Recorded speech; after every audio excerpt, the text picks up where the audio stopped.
And you can actually see some of the records for where people were arrested for stealing a rabbit, snaring a rabbit or a hare, and then transported to Australia for that crime.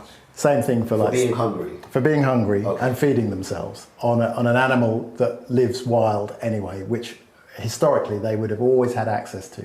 Yeah. So by enclosing these lands, you forced the so-called serfs, peasants, the equivalent of people like us, to effectively have no option but to move to somewhere where they could earn money, new money.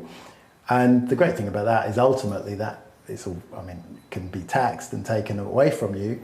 But these people then had no choice but to leave the land because the land couldn't sustain them anymore. And of course... Or what they had access to. What they now had access to.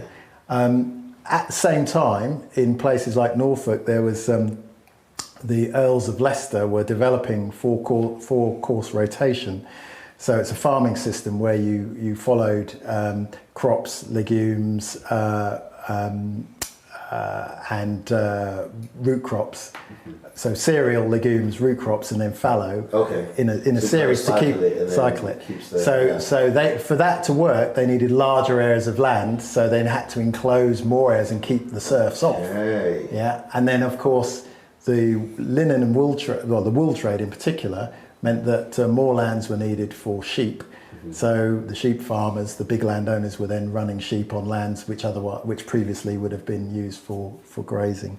So as a result of that, the lands were enclosed. The people had no option but to move to the towns and cities. Or get a free holiday to Australia.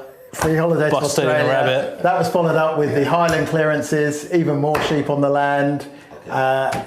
You could look at Google Maps and see all the deserted crofts, the hundreds of thousands of them over Scotland, all now deserted as the biggest states were amalgamated and the people were shipped off to the colonies. And then it was followed up with the Irish famine, during which the British government were and the landowners were exporting food out of Ireland whilst the people were starving. It's a pretty sad state of affairs, really, but what it did result in is a large number of itinerant workers to dig the canals and, more importantly, the new railway.